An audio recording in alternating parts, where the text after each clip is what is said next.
Yes sir. आगे से। Yes sir. ये लेकिन थोड़ी सी आ रही है, कम कम। कौन कम कम आ रही है बहुत स्लो आ रही आवाज? आवाज सही नहीं आ रही सही। हाँ एक मिनट ठहर जाओ। सर माइक अपना थोड़ा ऊपर कर लें। नहीं अभी आई थिंक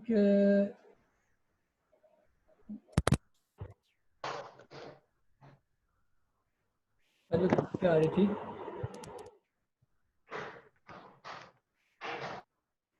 अभी आवाज ठीक है? Yes yes sir. सर। है। ये सर आप ठीक। यस सर ठीक है। Okay. हाँ जी, अभी हम लोग करने लगे थे वेब सर्विस। अच्छा, वेब सर्विस जो है वो इन सबसे आसान है। कैसे आसान है ये देखो। क्लास बनाना आती है ना सबको? Yes sir. Yes sir. और वेब सर्विस बनाने के लिए अपने प्रोजेक्ट नेम पे राइट क्लिक करोगे, ऐड पे जाओगे, ठीक है, add new item, project name पे राइट क्लिक किया, ऐड न्यू आइटम। यहाँ पे आपके पास आ रहा होगा वेब सर्विस, ये वेब सर्विस ASMX आ रही है ना? Yes sir. Demo yes sir आ रही है। अच्छा, अब वेब सर्विस में और उसमें फ़र्क इतना ज़्यादा है कि ये देखो, अब ये क्लास बनी हुई दिखा दी उसने बाय डिफ़ॉल्ट। उसके अंदर आगे उसने इनहेरिट कर दिया उसको system dot web dot services dot web service से। इसी तरह मेथड बनाते हो ना, पब्लिक स्ट्रिंग हेलो वर्ल्ड, नीचे रिटर्न टाइप स्ट्रिंग है तो रिटर्न कर दिया, ऐसे ही है ना? Yes sir. Yes sir. सिर्फ ये वेब मेथड लिखना होता है इसके ऊपर बस। उस मेथड पे आप सिर्फ वेब मेथड लिख देते हो तो अब ये वेब सर्विस के अंदर ये मेथड आप ग्लोबली एक्सेस कर सकोगे। सिर्फ ये डिफरेंस है, बाकी उसी तरह मेथड की कोडिंग है, उसी तरह लॉजिक्स हैं, वही लूप्स हैं, हर चीज़ उसी तरह। एंटिटी फ्रेमवर्क यूज़ करना है वो यूज़ करो, जो चीज़ करनी है आप वैसे यूज़ कर सकते हो। सिर्फ जिस मेथड को आप चाहते हो कि एक्सेस हो सके आप उसको उसके टॉप पे वेब मेथड लिख दोगे। ठीक है, मैं इसको व्यू इन ब्राउज़र करके दिखाता हूँ। ठीक है, demo service, right click, view इन ब्राउज़र। वेब सर्विस का ना कोई आउटपुट नहीं होता, ये डिस्प्ले वाली स्क्रीन से ज़्यादा आउटपुट नहीं होता, उसका डिस्प्ले इंटरफेस नहीं होता। आप मेथड्स को कोड बिहाइंड में यूज़ करते हो या किसी और एप्लीकेशन, थर्ड एप्लीकेशन के अंदर यूज़ करते हो। ठीक है, हेलो वर्ल्ड वो यहाँ पे आ रहा है। ठीक है, ये मेथड आपका वहाँ वेब मेथड लिखा था इसलिए नज़र आ रहा है। यहाँ पे मैं एक और मेथड बनाने लगा हूँ।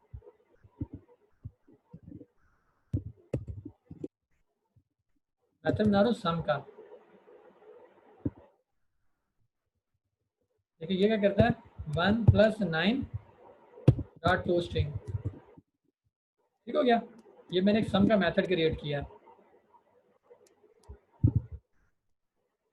अब मैं ये स्क्रीन शेयर करता हूँ आपको ब्राउज़र वाली।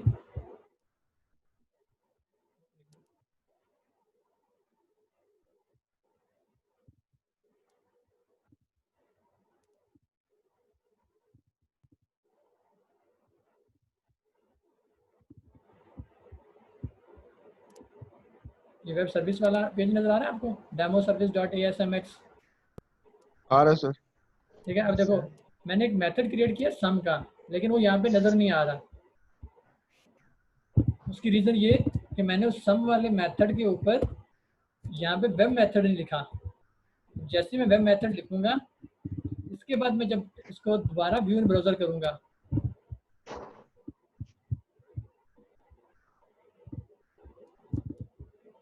अब ये इसमें हेलो वर्ड भी लिखा आएगा और सम भी लिखा हुआ नजर आएगा।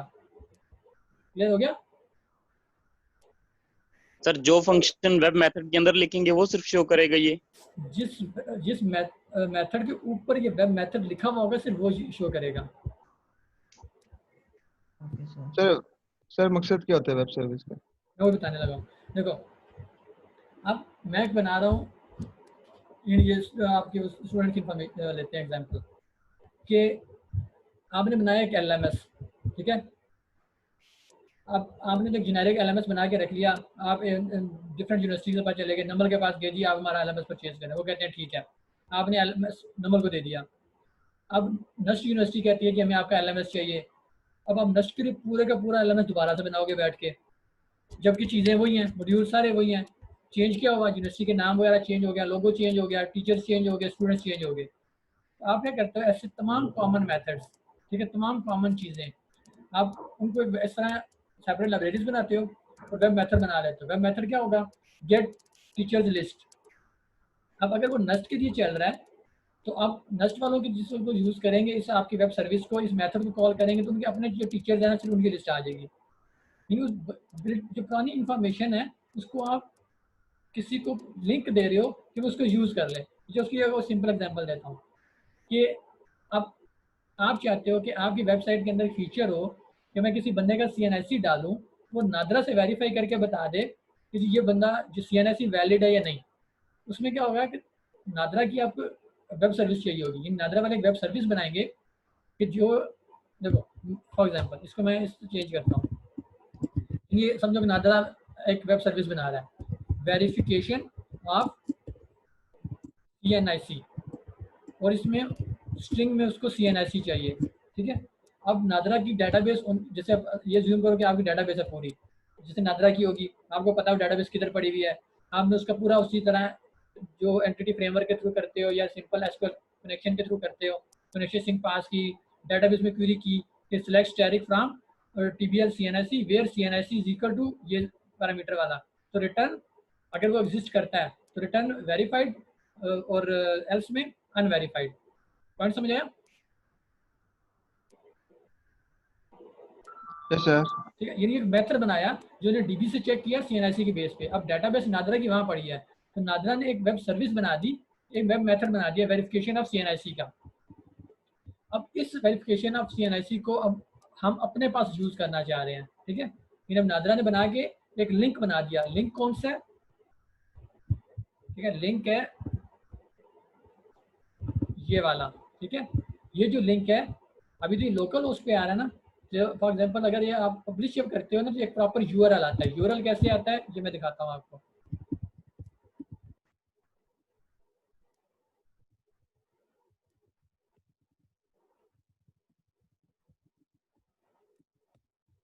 ये मैंने एक जगह पे होस्ट की हुई है, ठीक है, टेस्ट वेब सर्विस, ठीक है, ये हेलो वर्ल्ड की नजर आ रही है। तो जब नादरा भी उसको या आप उसको प्रॉपर बना के वेब सर्विस को जब अपलोड करोगे ना तो कोई एक URL आ जाएगा जिसकी वजह से हम ग्लोबली एक्सेस कर सकते हैं। अभी फिलहाल ये लोकल होस्ट पे चल रही है, ठीक है, और ये चल रही है प्रॉपर कहीं पब्लिश हुई भी है। अभी हम इस लोकल होस्ट वाले को पहले यूज करते हैं, फिर मैं आपको ये दूसरी वाली यूज करना बताऊंगा, ठीक है। इसका सिर्फ कंसेप्ट समझने की जरूरत है, आसान बहुत है यूज करना, सिंपल वही मेथड, DB कनेक्टिविटी करो, जो करना है करो, कंडीशन लगाओ, नॉर्मल C# की प्रोग्रामिंग है। सिर्फ यहाँ पे आपने वेब मेथड लिख देना और बाकी जो फील्ड्स हैं वो पैरामीटर के थ्रू आएंगे इसमें। अब इसी मेथड को मैं यूज करने लगा हूँ इसमें। ये जो हमारा पेज था ना टेस्ट मास्टर पेज, इसी के इसमें कर देते हैं, ठीक है। कि जैसे ही मैं पेज लोड पे हम यूज करना चाह रहे हैं तो नंबर 1 वो सर्विस लाइव होनी चाहिए, ठीक है। जो मैंने URL कॉपी किया है वो रनिंग में होना चाहिए। URL क्लोज कर दोगे ना फिर एक्सेस नहीं कर सकते हो लोकल होस्ट वाला। लाइव वाले का कोई इशू नहीं है, वो लाइव तो की ना की चल रही है।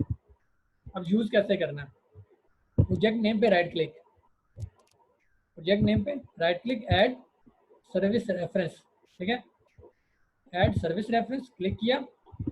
ये अब URL पूछ रहा है, यहाँ पे मैंने URL दे दिया ये लोकल होस्ट का, गो पे क्लिक किया, ये सर्विस आ गई, ठीक है। डेमो सर्विस हमने बनाई थी ना, उसका नाम आ गया, सर्विस रेफरेंस 1 लिखा आ रहा है। इसका चेंज करना चाहे चेंज कर दो, अदरवाइज ओके।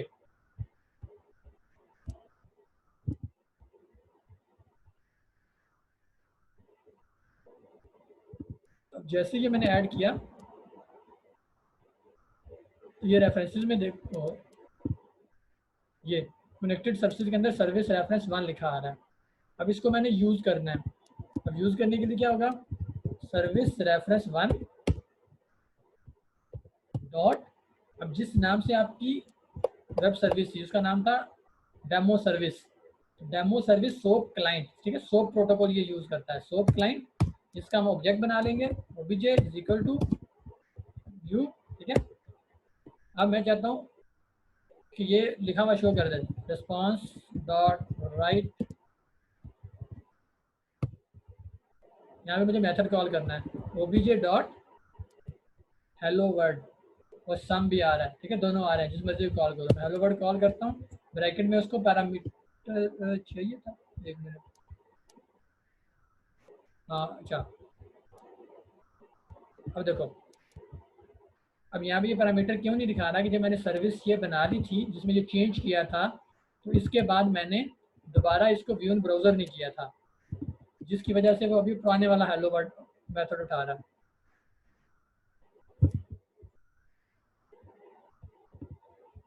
एक मिनट कमेंट करना पड़ेगा, ठीक है। हमने यानी अगर उसमें कोई चेंज की थी, वो चेंज इस पर इम्प्लीमेंट नहीं हुई, तो मैंने इसको दोबारा व्यू इन ब्राउज़र किया ताकि वो उसमें चेंज वो बिल्ड हो गया, चेंज रिफ्लेक्ट हो जाए सिर्फ उसके अंदर।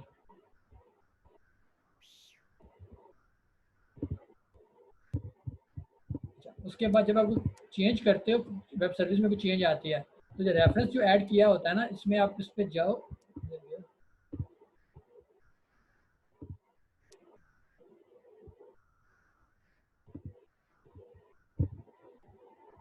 अपडेट सर्विस रेफरेंस, ठीक है, ताकि जो कोड चेंज है वो इस पर रिफ्लेक्ट हो जाएगी।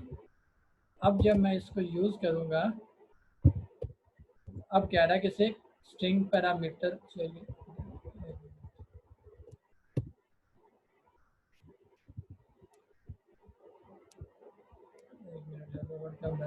सॉरी, वेरिफिकेशन ऑफ CNIC आ रहा है ना उसका नाम, तो सर फंक्शन का नाम तो चेंज है ना? हाँ जी, वेरिफिकेशन ऑफ CNIC ब्रैकेट। अब ये CNIC स्ट्रिंग मांग रहा है, तो यहाँ पे मैंने ऐसी डबल कोट्स में इसको कोई CNIC पास कर दिया।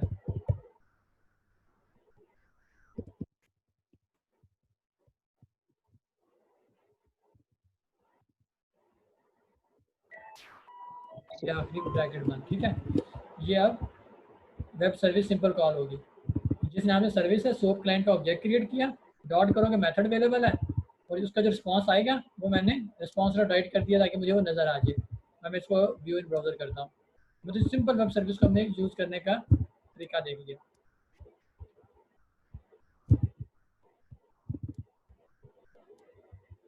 अब जैसे ये पेज लोड होगा, हेलो वर्ड आ गया लिखा हुआ, आ गया सर। ये सर्विस ने रिस्पांस किया है। अब मैं इसलिए इस यूआरएल को कॉपी भी कर लेता हूँ।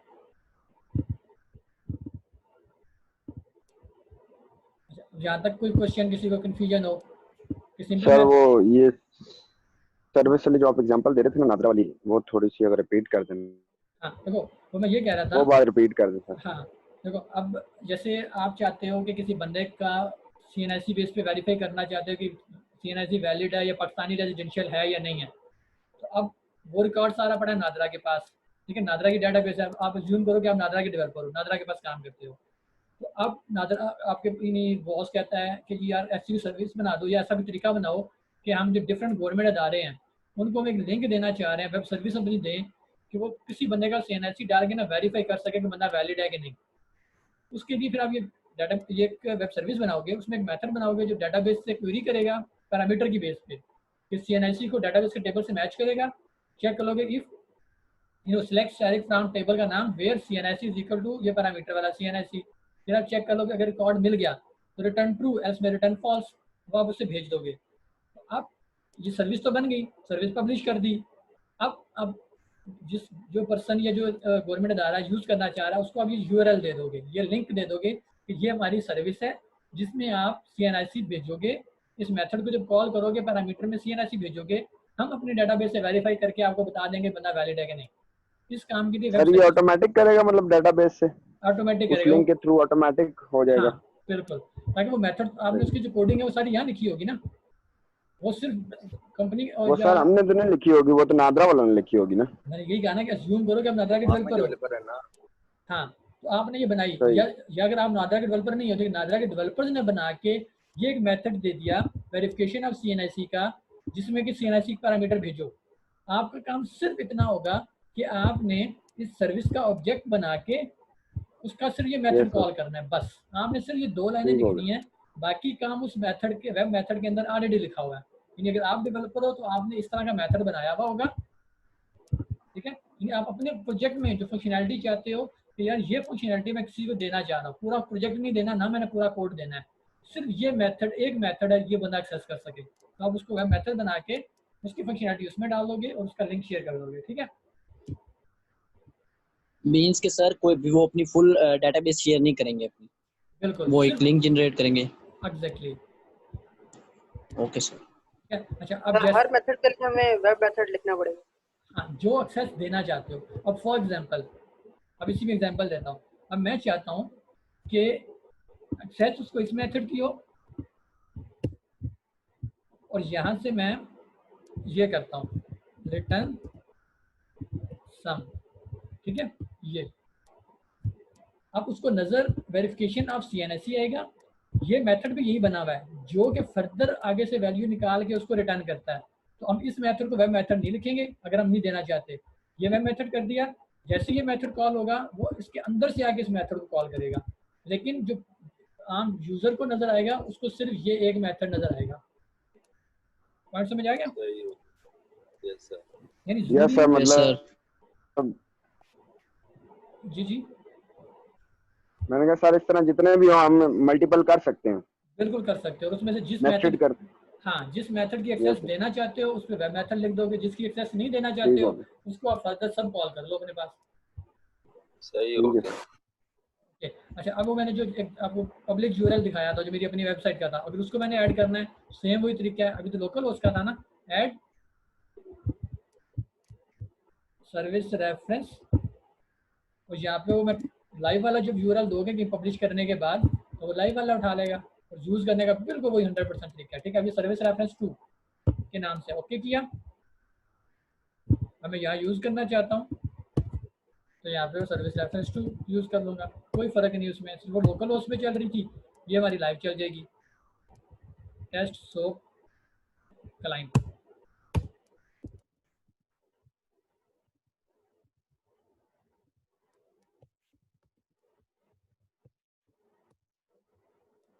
ठीक हो गया। Yes sir. और इसका मेथड कॉल करना है बिल्कुल वही सेम चीज।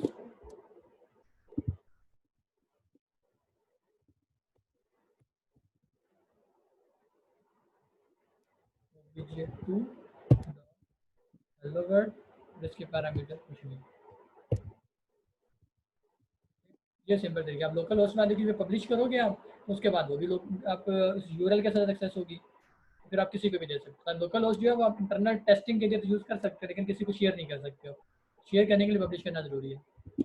डन हो गया? Yes sir. यस सर, ठीक है। Okay, yes sir. अच्छा, अब हमारी दो छोटी छोटी चीज़ें रहेगी। एक रह गया कि एक्सएमएल में हम लोग फाइल में राइट कैसे करते हैं और रीड कैसे करते हैं, और लास्ट रह गया कि मोबाइल एप्लीकेशन डेवलपमेंट का छोटा सा डेमो दे देता हूँ कि मोबाइल एप्लीकेशन कैसे बनाई जाती है। ठीक है? यस सर, ठीक हो। Okay, sir client side rendering नहीं बताई थी आपने कि HTML किस में यूज कर सकते हैं। तो दी कि क्लाइंट साइड को सर्वर साइड कैसे बनाते हैं? जी सर। तो आप क्या बात कर रहे हो फिर? सर जैसे हमने कोई फ्रेमवर्क यूज करना हो फ्रंट एंड का, जैसे कि बूटस्ट्रैप वगैरह, तो वो किससे ऐड करेंगे? अच्छा हाँ, अब उसके लिए जो है ना वो पूरा रिस्पॉन्सिव टेम्पलेट बनता है। ऐसे कहते हैं हम इसको हम कंप्लीट कर लेते हैं ना अपने ये सेशन, फिर मैं प्लान करता हूँ उसका भी एक सेशन ना जिसमें पूरा एक रिस्पॉन्सिव टेम्पलेट बनाना, बूटस्ट्रैप ऐड करना, फिर वो सेशन कर लेंगे। ठीक है? जैसे वो पूरा फ्रंट एंड होता है ना, उसको बैक एंड के साथ डॉट नेट हाँ, पे कनेक्ट करते हैं। वो ये मतलब प्रॉपर सेशन वो रिक्वायर होगा ना, वो मैं चाह रहा हूँ कर ये कर लेना आप लोग, ताकि मैंने आपको थोड़ी असाइनमेंट्स भी देनी है, वो आप करके फिर हम इस पर एक सेशन प्लान कर लेंगे। जो इंटरेस्टेड स्टूडेंट्स होंगे तो वो आप आके वो सेशन ले लेना। ठीक है? चलो ठीक है सर। हाँ, ओके सर। सर ऐसे कर लें। अच्छा, अभी मैं ना एक्सएमएल राइट और रीड का हम लोग एक बना लेते हैं। तो मैं यहाँ पे एक फॉर्म बनाता हूँ, वेब फॉर्म, इस पे 2 बटन बनाता हूँ, राइट एक्सएमएल, रीड एक्सएमएल। ठीक है? बिल्कुल आसान सी चीज़ें होती हैं, बस उसको मैं सिंपल आपको ये हायरार्की पता होनी चाहिए कि आप करने क्या जा रहे हो, बनाने क्या जा रहे हो, बस सिर्फ ये बताओ। वो जैसे डेटाबेस का टेबल होता है ना, उसी तरह का सारा काम आप एक्सएमएल में सेव कर सकते हो। इतनी लाइट वेट होती है।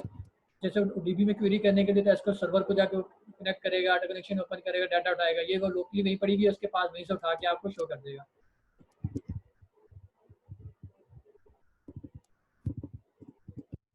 राइट एक्सएमएल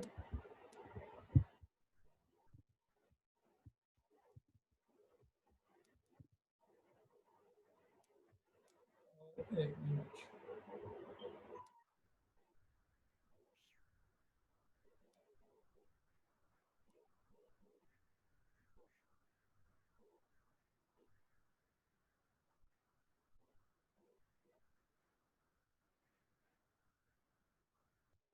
यहाँ पे आ गया हमारा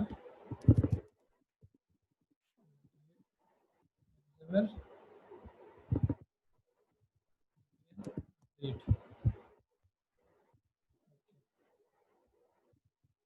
जो राइट एक्सएमएल है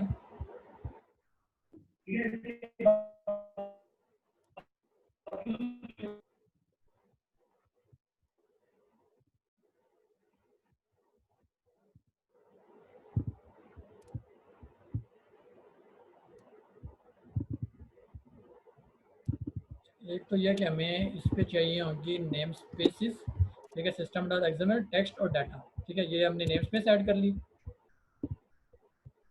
और अब मैं यहाँ नीचे राइट का बल्कि पहले अगर मैं आपको वो सिंटेक्स बता दूं फाइल कि हम लोग एक्चुअली दिखाना क्या चाह रहे हैं, ठीक है। ये मैं आपको एक फाइल शेयर करके उसका वो दिखाता हूँ फॉर्मेट।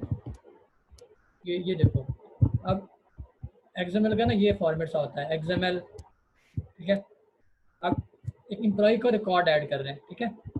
अब मेन टैग है एम्प्लॉयज, ठीक है, ये एम्प्लॉय का टेबल है जैसे, अब उसके अंदर मल्टीपल एम्प्लॉयज होंगे, तो ये एक एम्प्लॉय, ये सेकंड एम्प्लॉय, फिर आगे थर्ड फोर्थ एम्प्लॉय का आईडी, उसका first name, last name, department, ये टैग बनाए हैं, ठीक है। मेन उसका जो टैग है या उसे नोड कह सकते हो, जो मेन नोड है वो एम्प्लॉयज है, उसके अंदर सब नोड है एम्प्लॉय, उसके अंदर फिर जो फर्दर उसके एट्रीब्यूट्स हैं वो ID, first name, last name, department है। तो इस तरह मल्टीपल हम नोड्स ऐड करते जाएंगे, उतने मल्टीपल एम्प्लॉय ऐड होते जाएंगे।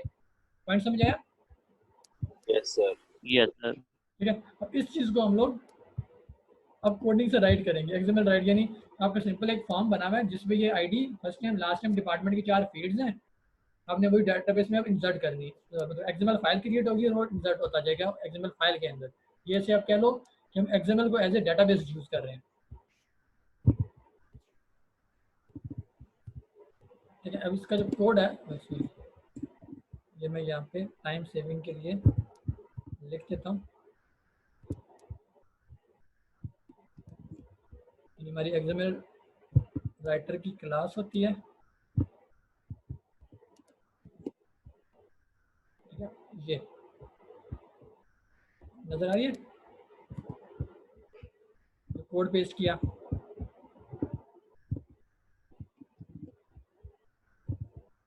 एक्सप्लेन भी करता हूँ मैं।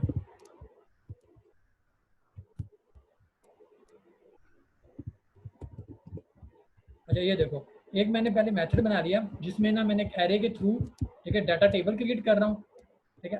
डाटा टेबल का ऑब्जेक्ट बनाया, उसके अंदर डाटा कॉलम बना लिए, ID, first name, last name, type, department, ठीक है।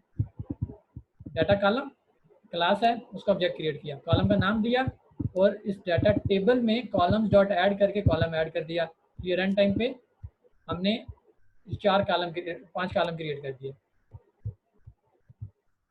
और सर ये अस्सलाम वालेकुम। वालेकुम सलाम।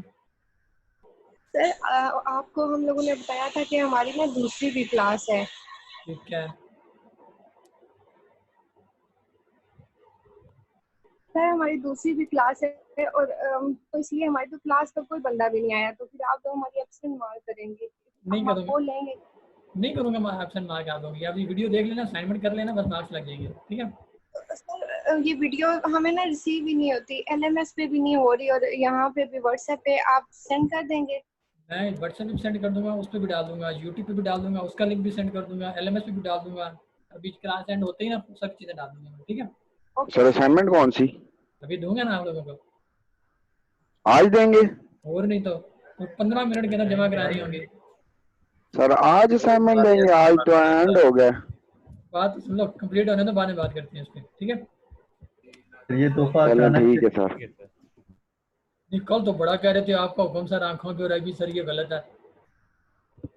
अच्छा अब सुनो, अच्छा देखो, डाटा कॉलम हमने ऐड कर लिए, फिर हम डाटा रो ऐड कर रहे हैं, ठीक है? डाटा रो, उसके अंदर हमने उसको वैल्यूज असाइन कर दी, और data table dot row dot add, इस तरह हमने 4-5-6 रिकॉर्ड ऐड कर दी और रिटर्न डाटा टेबल किया। अब यहाँ पे आ जाओ, ये देखो अब हो क्या रहा है, एक्सएमएल टेक्स्ट राइटर, उसका ऑब्जेक्ट बनाया, new XML text writer, server dot map path, ये करता है कि जहाँ पे ये पेज पड़ा हुआ है, ठीक है, वेब फॉर्म 3 पड़ा हुआ है, उस रूट तक का पाथ मिल जाता है। सर्वर डॉट मैप पाथ से वो लोकेशन मिल जाती है जहाँ ये पेज पड़ा हुआ है।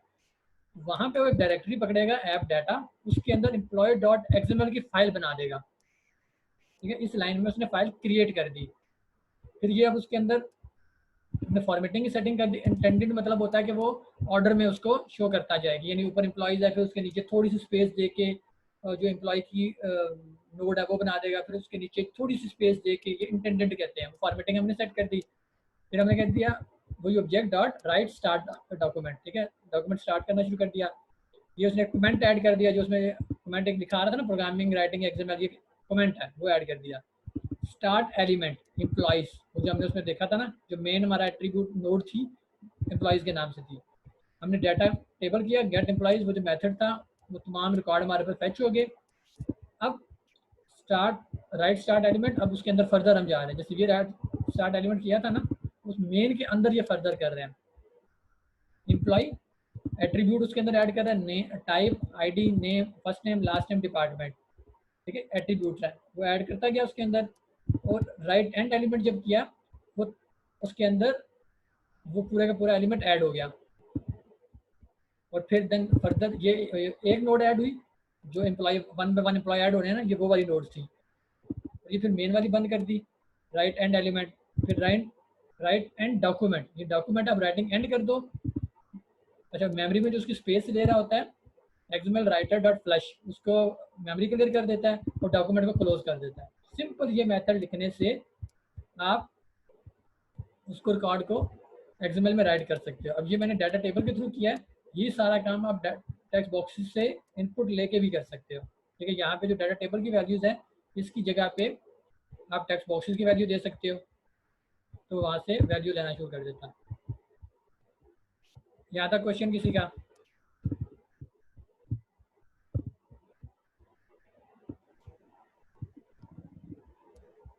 जहाँ तक कोई क्वेश्चन हो किसी का? असाइनमेंट का नाम सुनकर इतनी ठंडी सी नो निकल नो गई सर आपको। कोई नो सर कोई क्वेश्चन नहीं। अब रीड एक्सएमएल में, ठीक है, सिंपल ये चीज़ कि आपने पाथ देना होता है एक्सएमएल टेक्स्ट रीडर को। पहले राइटर था, अब रीडर है, तो पाथ दिया, ये फाइल है।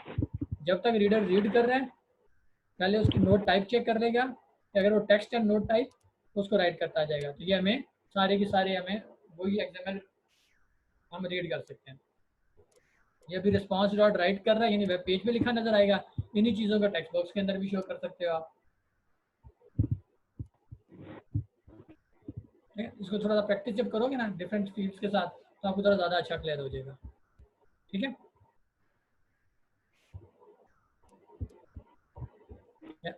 याद है? नोट टाइप से क्या मुराद है? नोट टाइप से मुराद है जो देखो, मैं आपको दोबारा वो टेक्स्ट डॉक्यूमेंट शेयर करता हूँ। देखो, अब नोट टाइप जो है ना टेक्स्ट, वो इसका मतलब ये है कि जिस वक्त यहाँ पे आ गया, ठीक है, ये तो पेरेंट नोड थी, ठीक है, अब ये जब इस नोड पे आ गया, अब ये नोड टाइप कंसीडर होती है टेक्स्ट में, देखो इनिशियल नोड होती है। ये जो चीज़ें होती हैं ये एट्रीब्यूट्स में कंसीडर होती हैं। इस वजह से उसने नोड टाइप, हमने जब चेक कर लिया कि नोड टाइप डॉट टेक्स्ट है, तो उसको फर्दर रीड करते जाओ, उसके अंदर आएगा यहाँ पे और फर्दर देखेगा अगेन एक नोड मिल गई है, फिर उसके अंदर यहाँ जब आएगा तो फिर उसको एट्रीब्यूट्स मिलेंगे, जो हमने रीड वाला काम किया है रिस्पॉन्स राइट के अंदर, वो वहाँ पे राइटिंग लिखते जाइए। मतलब जब तक उसको टेक्स्ट नहीं मिलेगा वो राइट नहीं करेगा, मतलब नोट टाइप के अंदर जाते ही जाएगा। हाँ, उसको इग्नोर कर देगा। जैसे देखो ना, अब ये कमेंट था ना, अब ये नोट टाइप कमेंट है, इसको इग्नोर कर देगा। ये नोट टाइप मिली, ये टेक्स्ट है, इसको अब फर्दर इसके अंदर आएगा। फिर एक नोट टाइप मिली टेक्स्ट, अब इसको पहले राइट करेगा, फिर अगला रिकॉर्ड राइट करेगा, फिर अगला, इस तरह जहाँ तक उसे नोट मिलती जाएंगी उतना राइट करता जाएगा। ठीक हो गया सर। डन हो गया। अच्छा, अब ये समझ आ गई ना एग्जाम में राइट करना, रीड करना भी। Yes sir. अच्छा, अब हमारा जो एक्स्ट्रा, ये एडिशनल है, ये हमारे कोर्स कंटेंट का हिस्सा नहीं है, ये मोबाइल एप्लीकेशन डेवलपमेंट का जो एक डेमो है, ठीक है वो। अच्छा, अब आप सब लोगों के पास, अब आई डोंट नो कि Xamarin भी इंस्टॉल है कि नहीं। नहीं है सर। सॉरी सर, क्या कह रहे हैं? No sir. आवाज बहुत कम आ रही है आपकी। रिपीट करना। Xamarin आप लोगों के पास इंस्टॉल है कि नहीं? No no sir. सर। अच्छा, उसका तरीका नो बताता सर। हूँ। विजुअल स्टूडियो तो 17 इंस्टॉल है ना सबके पास? Yes sir. नो सर, वो नो मतलब सर। 19 है, मेरे पास 19 है। सर मेरे पास 19 है सर। अच्छा, 19। उस पर एक काम कर लेते हैं। Yes sir. क्या है कि फिर हम ऐसे टाइम वेस्ट करने के ना, मैं एक तो चीज़ बताता हूँ। जिनके पास 17 है ना, वो स्टेप ये देख लो। जिनके पास 15 है वो 17 इंस्टॉल कर लेना, ठीक है।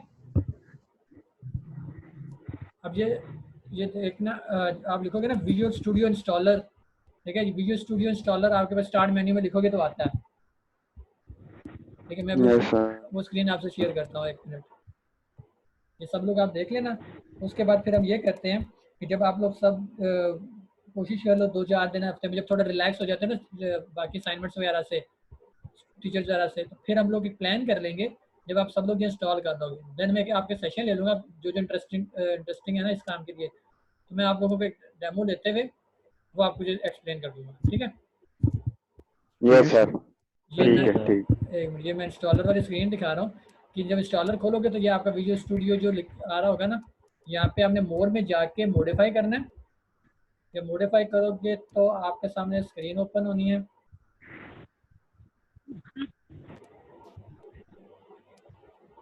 अभी गेटिंग थिंग्स रेडी कह रहा है ये। अब ये स्क्रीन नजर आ गई सबको, जिसमें ये डॉट नेट हो गया। आगे सर। इसमें अब लास्ट पे जाके ना ये आ रहा है मोबाइल एप्लीकेशन डेवलपमेंट, ठीक है। Mobile development with dot net. Yes sir. इसको एक तो टिक करना है, और टिक करने के बाद ना आपने जो राइट साइड पे ये आ रही है, इसके अंदर ये जो ऑप्शन है ना, जितनी ऑप्शन आ रही होंगी उन सबको टिक कर देना है, ठीक है। ये जितनी ऑप्शन आ रही होंगी सबको टिक कर देना है, ठीक है। सर ये काम एंड्रॉइड स्टूडियो में भी तो हो सकता है ना, वही काम कर रहे हैं यहाँ।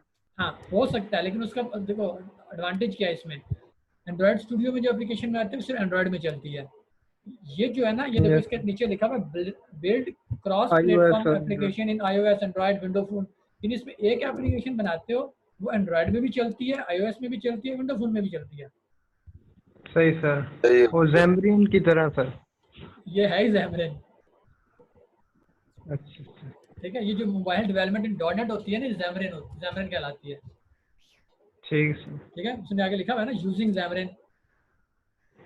Yes sir. हाँ, तो ये आप लोग इंस्टॉल जब कर लोगे ना, उसमें फिर एक निशानी ये करनी है आपने कि इंस्टॉल करने के बाद, मैं एक मिनट फिर विजुअल स्टूडियो पे आता हूँ।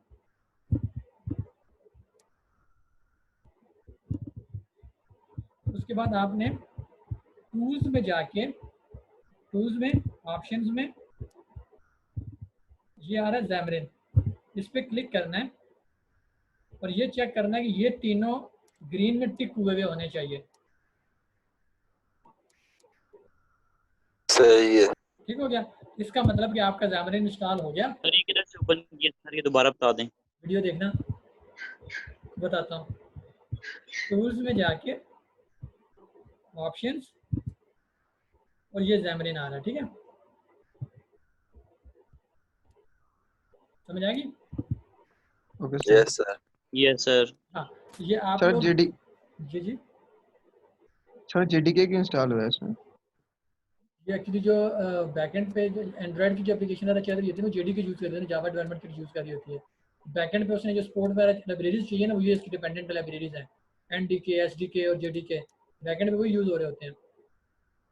लेकिन इंटरनली आप कोडिंग है वो C# की कर रहे होंगे, ठीक है। ओके अच्छा, अब आप लोगों ने ये करना है कि जब आप इंस्टॉल वगैरह कर लो, आप लोग एक क्या लो कि ग्रुप में डिसाइड वगैरह भी कर लेना, तो फिर बता देना, तो हम इसको एक सेशन ले लेंगे इस पर, ठीक है। फिर आप लोगों को बता दो कि मोबाइल एप्लीकेशन डेवलपमेंट करते हैं कैसे, ठीक है। सर ये सेक्शन खत्म होने वाला है? हाँ ये अब एंड होने वाला, 2 मिनट है टोटल। अब हमारा कोर्स भी कंप्लीट हो गया, कंटेंट भी कंप्लीट हो गया। अच्छा असाइनमेंट पता है क्या है, उसकी रीज़न ये है, असाइनमेंट मैं पहले एक्सप्लेन कर दूँ फिर आगे फर्दर आंसर करता हूँ। असाइनमेंट ये आपकी है कि जितने ये हमने आज सेशन किए हैं ना, इसको से आपने इम्प्लीमेंट करना है। इम्प्लीमेंट करके वो जो प्रोजेक्ट बनाया है, तमाम चीज़ें बस इम्प्लीमेंट करनी है उस विजुअल स्टूडियो प्रोजेक्ट के अंदर। वो प्रोजेक्ट जो आपने, मैं व्हाट्सएप पे आपको ईमेल सेंड कर देता हूँ, उस पर आपने वो अपलोड कर देनी है। अब लेकिन एक प्रोजेक्ट के अंदर नहीं करना, आपने मल्टीपल प्रोजेक्ट्स बनाने हैं। यानी फॉर एग्जांपल मास्टर पे चाइल्ड पेजेस है, उसका सेपरेट प्रोजेक्ट बनेगा। आपका client side to server side वाला जो हमने काम किया वो एक सेपरेट प्रोजेक्ट बना लो, एक पेज बनाओ उसके अंदर ये काम कर लो। तमाम चीज़ें सेपरेट प्रोजेक्ट में करके आपने मुझे ईमेल पे भी जिप करके सेंड कर देनी है और LMS पे भी अपलोड कर देनी है, यानी दोनों पे अपलोड करना है आपने, ठीक है। असाइनमेंट समझ आ गई? फिर इस पे सिर्फ यस नो करो। यस सर समझ आ अगर गई। आप वर्ड में स्पेसिफिकेशन बता दें हमें, वो मैं सब उसी तरह चलो वो भी मैं कर देता हूँ, ठीक है। सर वर्ड की फाइल में आप स्पेसिफिकेशन बता देना। चलो वो मैं सेंड कर देता हूँ आपको, ठीक हो गया। ठीक है सर। क्लास पार्टिसिपेशन भी किस तरह मार्क्स लगाएंगे?